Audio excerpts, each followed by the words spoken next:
Pueblo del Señor, es una bendición, un honor muy grande compartir con ustedes la palabra del Señor en esta ocasión, extrañando a nuestros hermanos, ¿verdad? Que no están con nosotros, pero estaba escuchando que hermano Silas estará predicando en este momento, ¿verdad? Allá en Estados Unidos, y esperamos que el Señor le esté usando en gran manera y que haya palabra de Dios para nosotros también. Así que vamos a orar, hermanos. Agradecemos, Señor, tus maravillosas misericordias. Gracias porque tú las haces nuevas cada mañana en nuestras vidas. Nos sentamos a tus pies para recibir tu palabra, esperando en ti, Señor, que nos hables y que igualmente tú estés usando a nuestro hermano Silas allá en el lugar donde estará compartiendo tu palabra preciosa. Que haya fruto allá, que haya fruto acá, y Señor, que podamos gozarnos en ti. Queremos pedirte que nos libres de una tendencia que tenemos, que es la de oír y luego olvidar. Señor, queremos ser hacedores de tu palabra. Muévenos en esa dirección, te lo pedimos por tu santo Hijo Jesús. Amén. Jehová es mi luz y mi salvación, es el título de este mensaje, tal como encontramos en el Salmo 27. Así que podemos ir ahí, pueden abrir sus Biblias, pueden buscar en sus dispositivos, ¿verdad? Como usted guste. Salmo 27, 1 en adelante. Jehová es mi luz y mi salvación. ¿De quién temeré? Jehová es la fortaleza de mi vida. ¿De quién he de atemorizarme? Cuando se juntaron contra mí los malignos, mis angustiadores y mis enemigos, para comer mis carnes, ellos tropezaron y cayeron. Aunque un ejército acampe contra mí, no temerá mi corazón. Y vamos a leer un poco más de este salmo para tener el contexto. Aunque contra mí se levante guerra, yo estaré confiado. Una cosa he demandado a Jehová, esta buscaré, que esté yo en la casa de Jehová todos los días de mi vida, para contemplar la hermosura de Jehová y para inquirir en su templo, porque él me esconderá en su tabernáculo en el día del mal, me ocultará en lo reservado de su morada, sobre una roca me pondrá en alto. Luego levantará mi cabeza sobre mis enemigos que me rodean, y yo sacrificaré en su tabernáculo sacrificios de júbilo. Cantaré y entonaré alabanzas a Jehová. Oye, oh Jehová, mi voz, con que a ti clamo. Ten misericordia de mí y respóndeme. Jehová es mi luz. Dios es luz y Él es nuestra luz. El Señor Jesucristo dijo: yo soy la luz del mundo. Eso lo dijo en Juan 8:12. El que me sigue no andará en tinieblas, sino que tendrá la luz de la vida. Entonces, si Jehová es Dios y si Cristo está diciendo que es la luz, igual que Jehová lo ha dicho, la conclusión es obvia. Jesús es Dios. Jehová es la luz. Cristo es la luz. Vivir entonces desconectados o alejados del Señor, ¿qué significa para nosotros como creyentes? Significa precisamente vivir en tinieblas, andar en la oscuridad. Yo necesito estar cerca de la luz si quiero que todo sea claro en mi vida. Pero cuando en mi corazón, cuando espiritualmente yo me estoy distanciando del Señor, entonces yo no puedo ver con claridad. Me van a rodear las tinieblas, me va a rodear la oscuridad, porque aquí no se trata como de tonos grises. O usted y yo andamos en la luz o andamos en la oscuridad. Ahora, en el Salmo 18, 28, dice el salmista: tú encenderás mi lámpara, Jehová mi Dios alumbrará mis tinieblas. Hermanos, esto fue dicho en el contexto de un pueblo afligido, y me llamó la atención antes de pasar acá a este momento de escuchar, ¿verdad?, acerca de precisamente aflicciones, enfermedades. Y para mí era así, como que el Señor está conectando las piezas, ¿verdad? Vivimos en ese contexto de las situaciones difíciles que se nos presentan en la vida, y esto ha sido siempre así.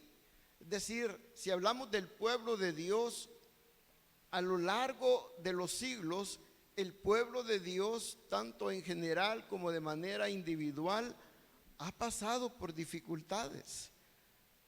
No se trata de que nosotros estamos enfrentando las peores dificultades de la vida. Siempre ha habido momentos difíciles, momentos en los cuales no sabemos qué hacer. Pareciera que estamos caminando en un túnel que, además de ser oscuro, es largo, y como que no alcanzamos a vislumbrar la luz que nos indica que ya estamos saliendo de ese túnel. No sabemos qué hacer. Necesitamos recordar que en esas situaciones duras, difíciles, Dios alumbrará nuestras tinieblas. Hermanos, esto tiene que ser una convicción en nuestro corazón. Ahora, ¿por qué se nos presentan esas situaciones cuando de pronto no sabemos qué hacer? Porque no sé usted su caso, pero en mi caso, yo quisiera siempre tener la respuesta a cada situación. Yo quisiera tener la solución a cada problema, ya sea propio o de otros, ¿verdad? Yo quisiera tener la respuesta perfecta, adecuada, pero hermanos, no es mi realidad, y me atrevo a pensar que tampoco es la suya. Hay ocasiones donde sencillamente no sabemos qué hacer. ¿Por qué? Porque somos seres finitos, limitados. Solo Dios tiene las respuestas, porque Él es el Señor, el Dios todopoderoso, el Dios que todo lo sabe. Yo no. Entonces yo necesito acudir al Señor. Yo necesito buscar su rostro en todo momento, especialmente en estos momentos cuando yo no sé qué hacer. Hay momentos de angustia para todos. Entonces, clamo al Señor, busco al Señor, y aunque en ese mismo momento Él no me dé la respuesta, yo sé que me la va a dar. Porque hermanos, lo que creo ya he mencionado 2 veces y digo en otras ocasiones, 2 cosas que suceden y cosas que usted ya sabe perfectamente. Cada vez que oramos, 2 cosas suceden. Número 1, Dios oye.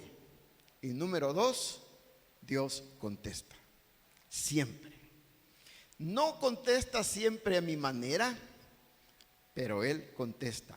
Puede ser que la respuesta de Dios sea un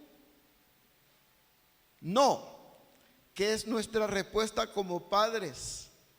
A veces, ¿verdad? A los hijos, no. Y creemos que estamos dando la mejor respuesta. No es porque no los queremos.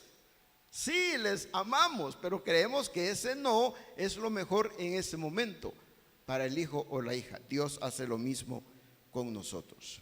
En Éxodo 14:13, en adelante, hay una situación muy especial que ya conocemos, pero lo vamos a leer. Y Moisés dijo al pueblo: no temáis, estad firmes y ved la salvación que Jehová hará hoy con vosotros, porque los egipcios que hoy habéis visto, nunca más para siempre los veréis. Aquí está el líder, Moisés. Tiene un conflicto muy serio. Se espera que el líder dé dirección y que sepa lo que hay que hacer, pero a juzgar por lo que leemos, Moisés no sabe qué es lo que Dios va a hacer.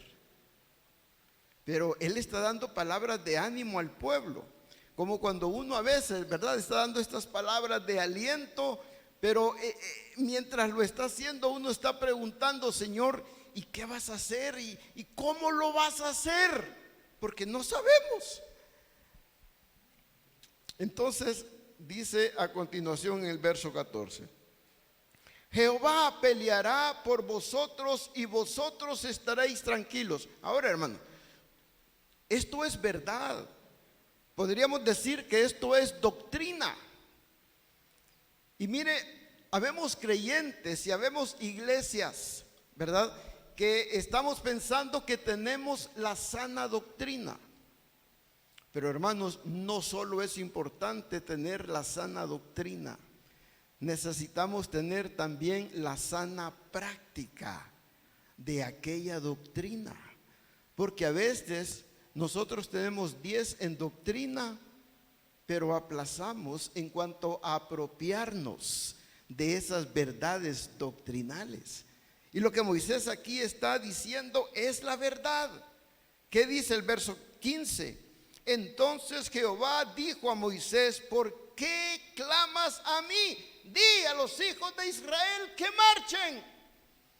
Por un lado estaba el ejército egipcio y por el otro lado estaba el mar. Ellos están siendo amenazados. Moisés no sabe qué va a pasar, cómo Dios los va a librar. Entonces Dios le da la indicación a Moisés. Le dice en el 16: y tú alza tu vara y extiende tu mano sobre el mar y divídelo, y entren los hijos de Israel por en medio del mar en seco. Lo que Moisés no esperaba que iba a suceder fue lo que sucedió. Las aguas del mar se dividieron, se formaron 2 columnas, dos paredes de agua. Y el pueblo pasó. Y ese río este mar es profundo.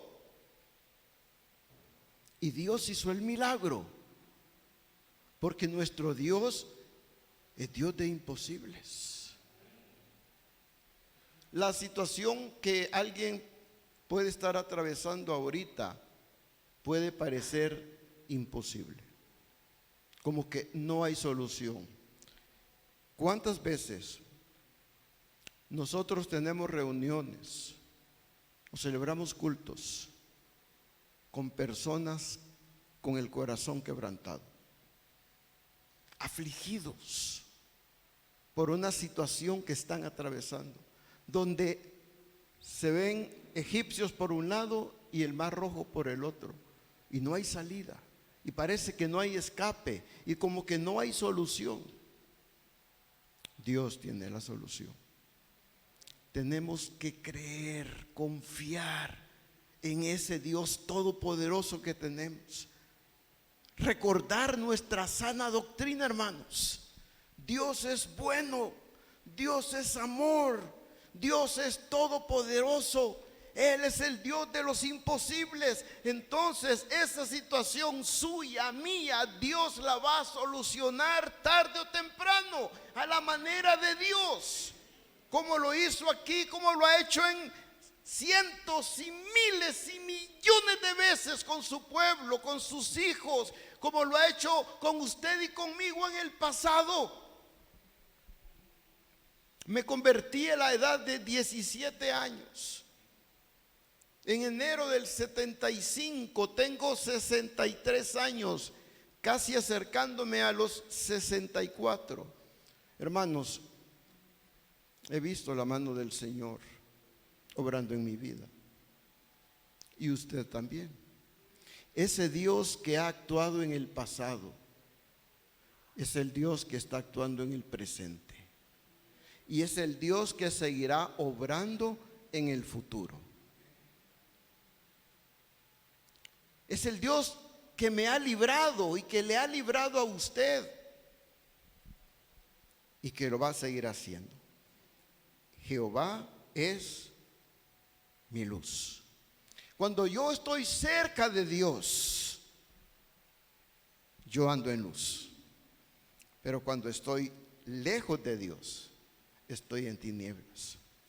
Es distinto no saber qué hacer porque Dios todavía no me lo ha mostrado, a no saber qué hacer porque estoy caminando lejos del Señor. Son dos escenarios muy diferentes.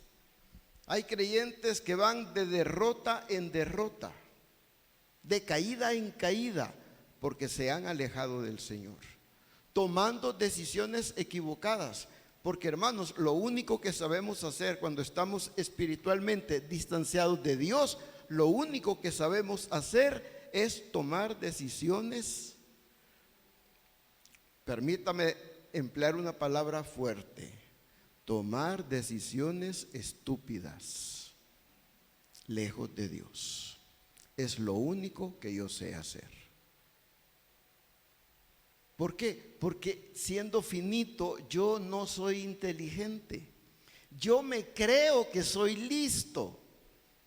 Y usted también. Pero no lo soy. Yo necesito a Dios. Él lo sabe todo. Él quiere dirigir mi vida. Él quiere que yo esté cerca de Él y que yo siga sus indicaciones. Moisés no sabía qué hacer, no sabía qué era lo que Dios iba a hacer, pero Dios sí lo sabía. Pero Moisés sabía a quién acudir. Cuando caminamos en luz, hermanos, aunque no sabemos la respuesta, sentimos la confianza de buscar a Dios. Y qué lindo es experimentar el gozo y la paz que vienen de parte de Dios cuando le estamos buscando y estamos descansando en Él, en su voluntad para nuestras vidas. En primera de Juan 5:19, hablándonos de la realidad de este mundo, dice: sabemos que somos de Dios y el mundo entero está bajo el maligno. Eso es así desde la entrada del pecado. El mundo entero está bajo el maligno. Es decir, vivimos en un mundo donde prevalecen las tinieblas. Pero en este mundo de tinieblas, Dios, que es luz, nos ilumina para que sepamos qué hacer. De pronto nosotros estamos viendo cosas que pasan en este mundo y aunque no digamos nada, hacemos este gesto de desaprobación, porque los gobernantes alrededor del mundo, los organismos internacionales, toman decisiones que a la luz de la palabra de Dios son equivocadas, pero ellos las están viendo como la cosa más inteligente que se le pudo haber ocurrido a alguien. Pero la Biblia nos dice que el mundo entero está bajo el maligno. En Isaías capítulo 5, versos 20 al 24, se lo voy a leer en la versión, la palabra de Dios para todos. Se está hablando del pueblo de Dios que no anda bien, pero es un mensaje dirigido al pueblo del Señor cuando no anda bien. Y dice: ¿qué mal les irá a los que a lo malo llaman bueno y a lo bueno llaman malo? Los que tienen por luz la oscuridad y por oscuridad la luz. Los que dicen que lo amargo es dulce y que lo dulce es amargo. ¿Qué mal les irá a los que se creen sabios? Los que piensan que son muy inteligentes. ¿Qué mal les irá a los que son unos campeones para tomar vino y muy valientes para hacer cócteles? A los que reciben soborno para dejar en libertad al culpable y se niegan a hacer justicia al inocente. Por eso su raíz se pudrirá y su flor se hará polvo, como el fuego quema la paja y las llamas destruyen las hojas secas.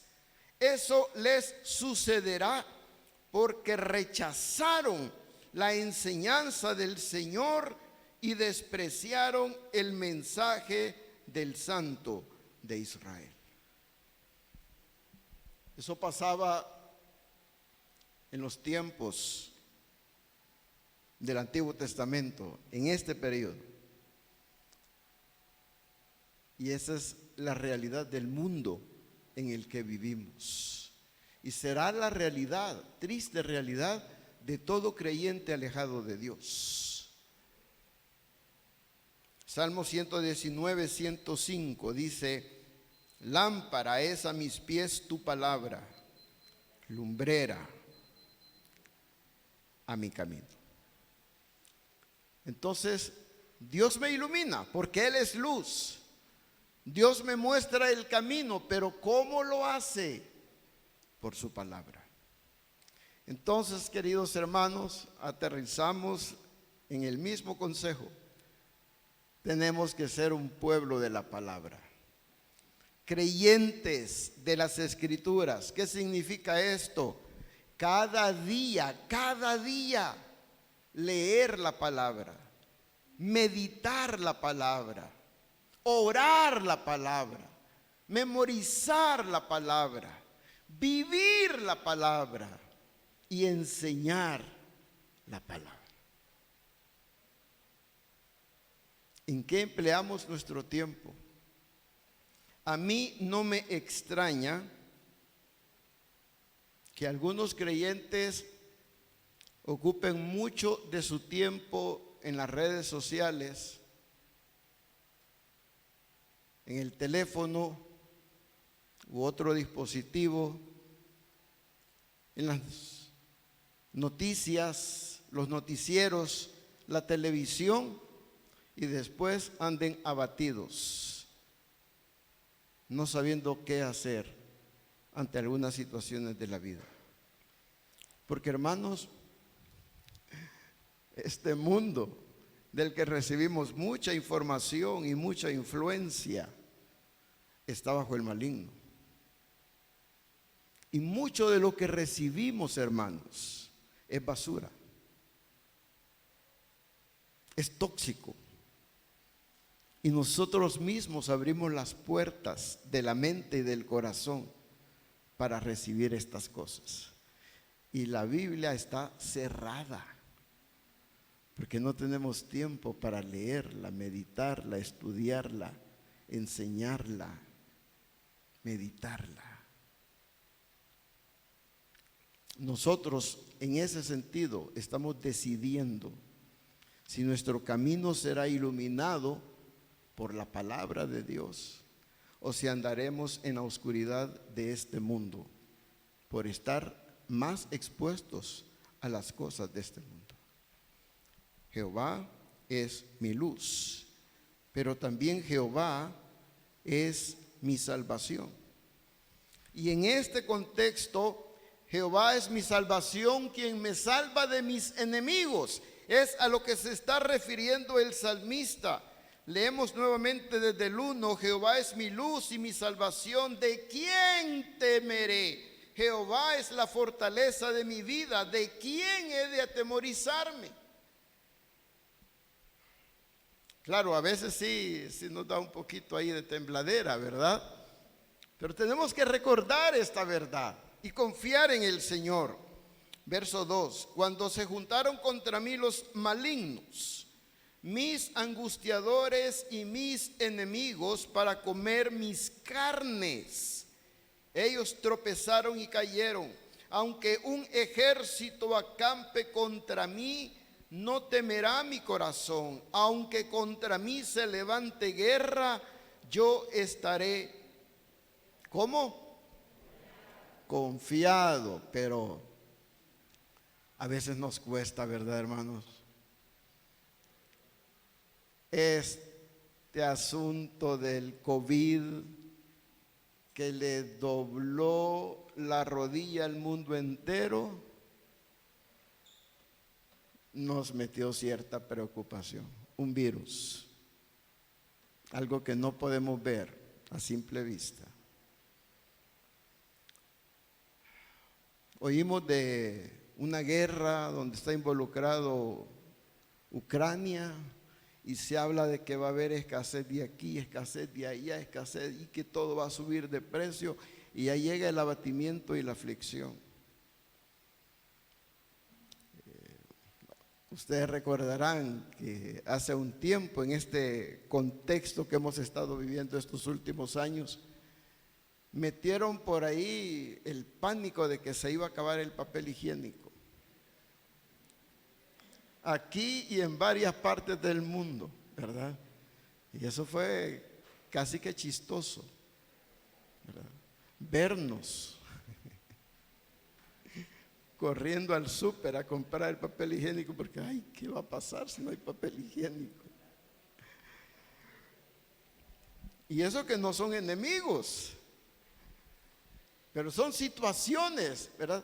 Ojo, esta es teoría Gabriel Aguilar. Mucho de lo que pasa en este mundo y mucho de las noticias que escuchamos son trampas. Es astucia del enemigo queriendo inyectarnos pánico, miedo, temor. ¿Qué es lo que Dios no quiere? Dios quiere que vivamos confiados en Él. Siendo precavidos, claro que sí.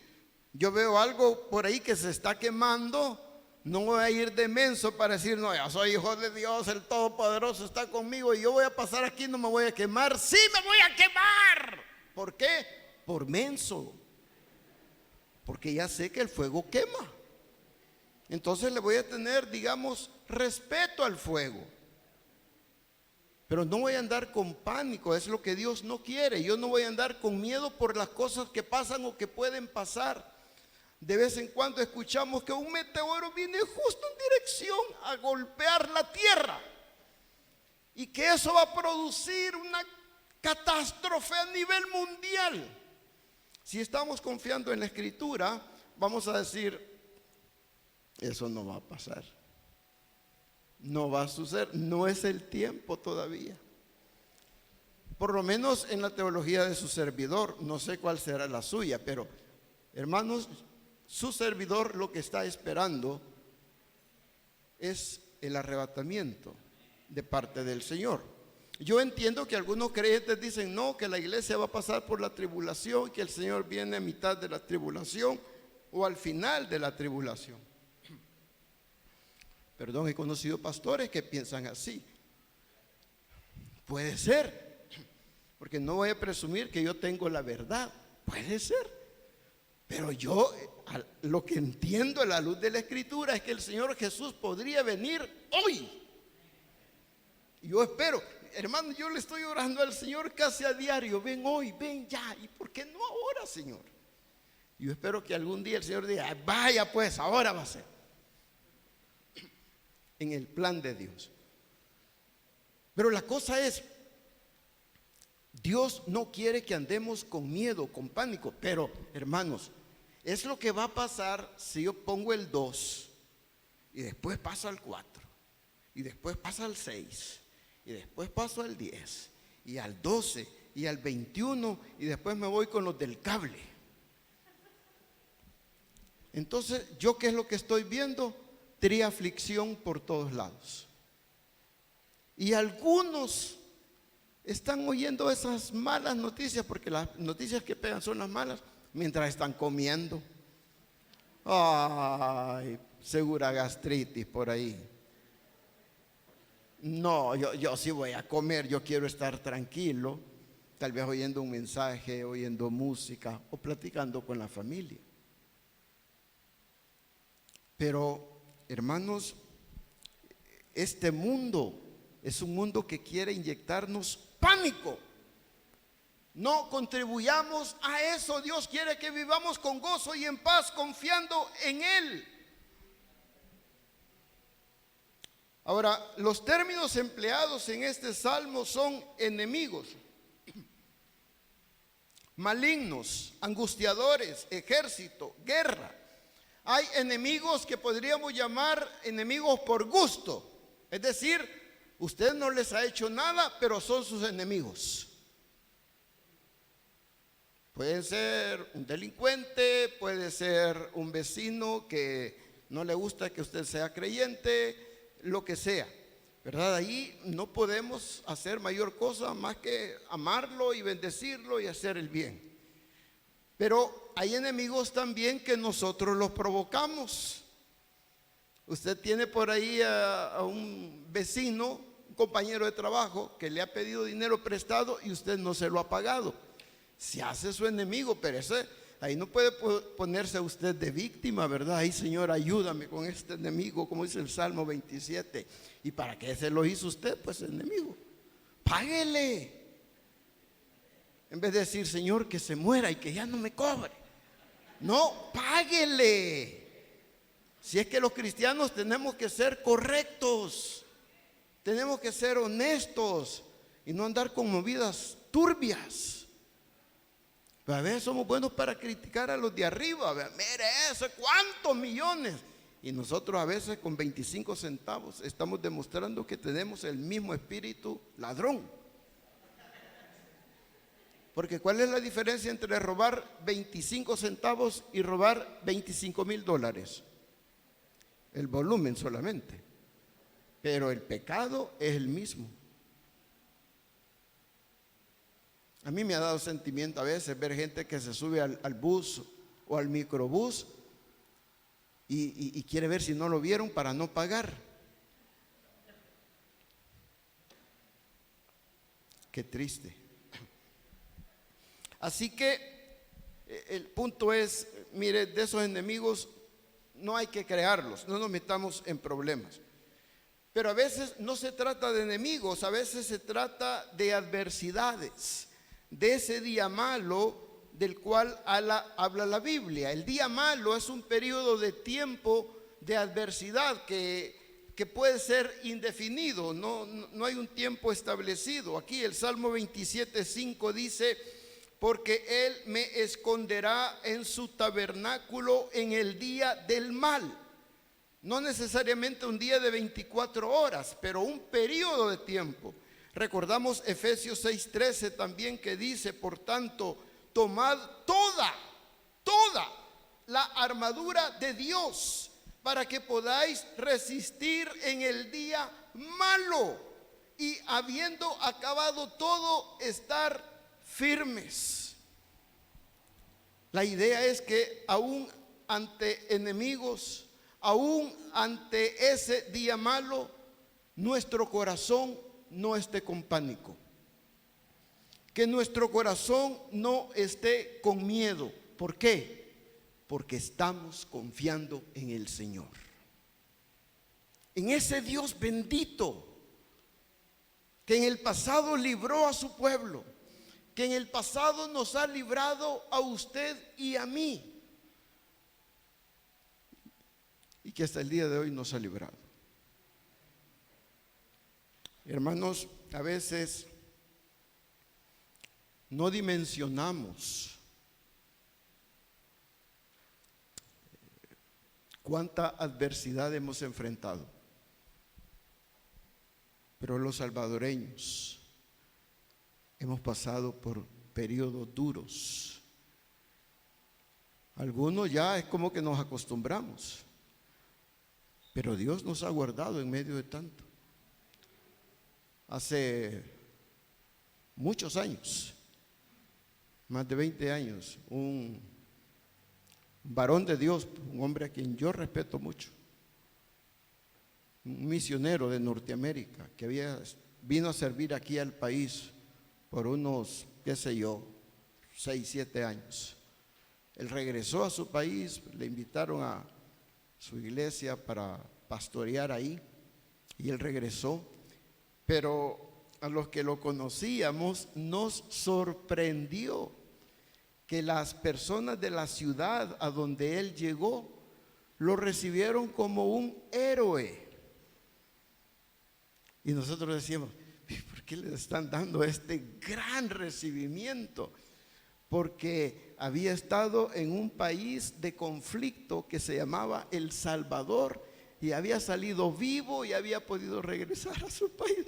Y para nosotros, esto es la cosa más normal del mundo, hermano.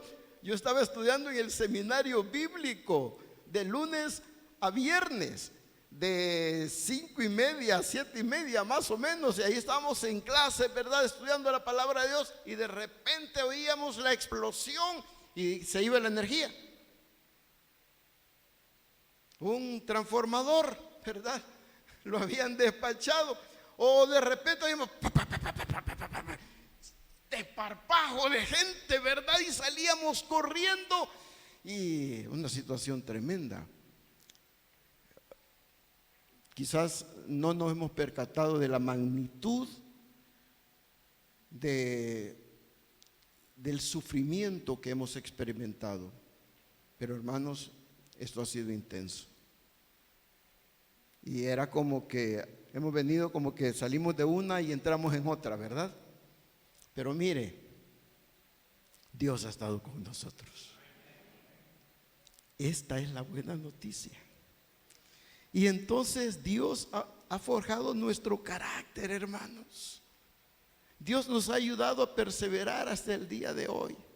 Por eso aquellos creyentes que han crecido, que están creciendo en un lugar, por así decirlo, sin dificultades, sin problemas, donde papi y mami les quieren dar todo, les están haciendo un gran daño.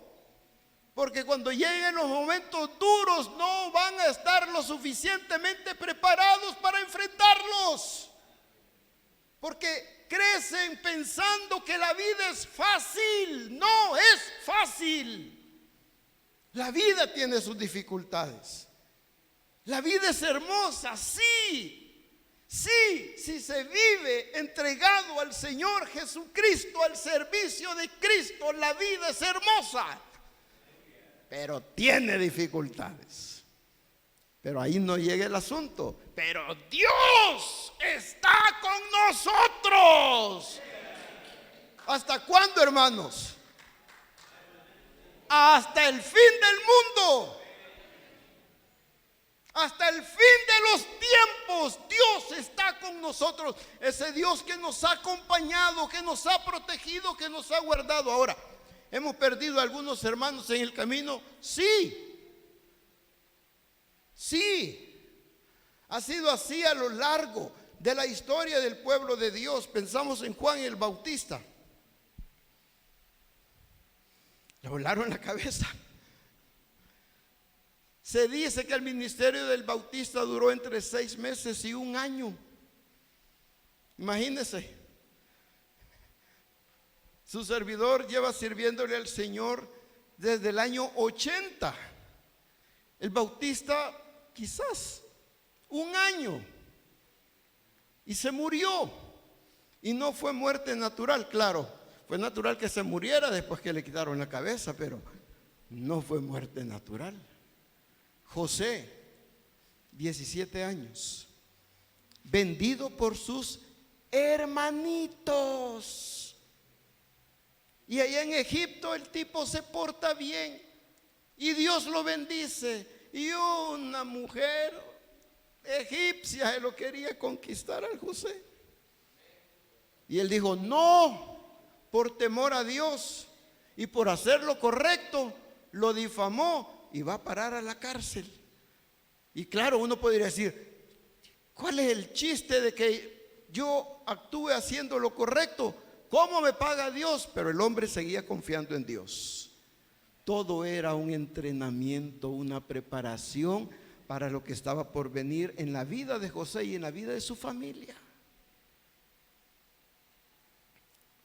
Pedro y Pablo y la mayoría de los apóstoles murieron mártires, los mataron. Juan fue desterrado a la isla de Patmos. En primera de Pedro 4:12 tenemos el consejo de la Escritura: amados, no os sorprendáis del fuego de prueba que os ha sobrevenido como si alguna cosa extraña os aconteciese, sino gozaos por cuanto sois participantes de los padecimientos de Cristo, para que también en la revelación de su gloria os gocéis con gran alegría. Y aun cuando estamos pasando por los momentos duros de la vida, el consejo de Dios es: gózate, gózate, porque lo mejor está por venir. Gózate porque yo estoy contigo.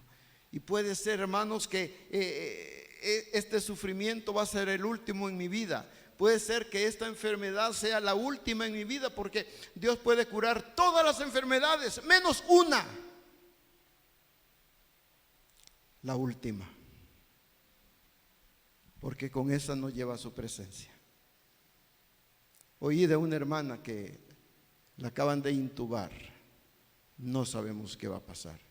¿Puede ser que el Señor la llame? Sí, puede ser que sí. Es muy posible.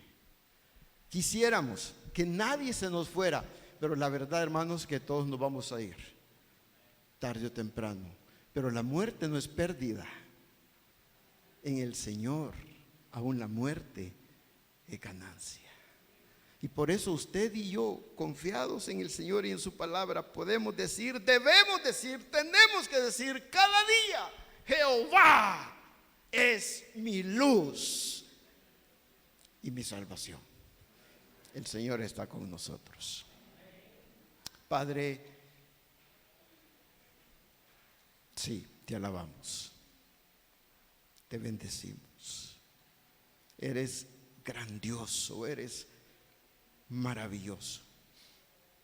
Ni nos hemos percatado de cómo tú has estado con nosotros a lo largo de nuestra vida, en las buenas y en las malas, pero tú has estado ahí. Gracias, Señor. Gracias porque nos has guardado, porque nos has estado perfeccionando. Y sabemos que tarde o temprano, todos y cada uno de nosotros estaremos saliendo de este mundo para encontrarnos contigo en tu gloria. Anhelamos ese momento, anhelamos ese día. Como Pablo, Señor, quisiéramos que tú vinieras y nos llevaras contigo y este cuerpo mortal fuera absorbido por la vida y fuéramos revestidos de nuestra habitación celestial. Pero entendemos que mientras estemos con vida, tienes propósitos para nuestras vidas. Señor, que vivamos la vida no alejados de ti en la oscuridad. Que vivamos la vida no quejándonos, ni lamentándonos, ni en miseria espiritual, sino que vivamos la vida apropiándonos de esta verdad. Tú eres mi luz y mi salvación en Cristo Jesús. En esa condición, si usted reconoce que necesita el perdón de Dios, que Dios ofrece a través del Señor Jesucristo, porque Jesús murió en la cruz para hacer el pago por nuestros pecados. Murió en la cruz para comprarnos la salvación, la vida eterna. Si usted dice: yo necesito a Jesucristo en mi vida y quiero recibirlo en mi corazón, yo le animo a que le diga al Señor con toda fe, con toda sinceridad, las siguientes palabras: Señor Jesús, me doy cuenta que he pecado contra ti, que merezco la condenación eterna, pero también reconozco que tú me amas, que diste tu vida por mí en la cruz. En este momento, en arrepentimiento, te abro mi corazón y te recibo como el Señor y el Salvador de mi vida. Ven a morar a mi alma hoy. Y gracias, Señor Jesús, por salvar mi vida. Amén y amén. Y si alguien tomó esta decisión, que es la cosa más importante de la vida, por favor, compártalo con cualquier miembro de la iglesia. Queremos saber de esa bendición de Dios en su vida. Hermanos, que el Señor nos continúe bendiciendo. Gracias a Dios por su palabra.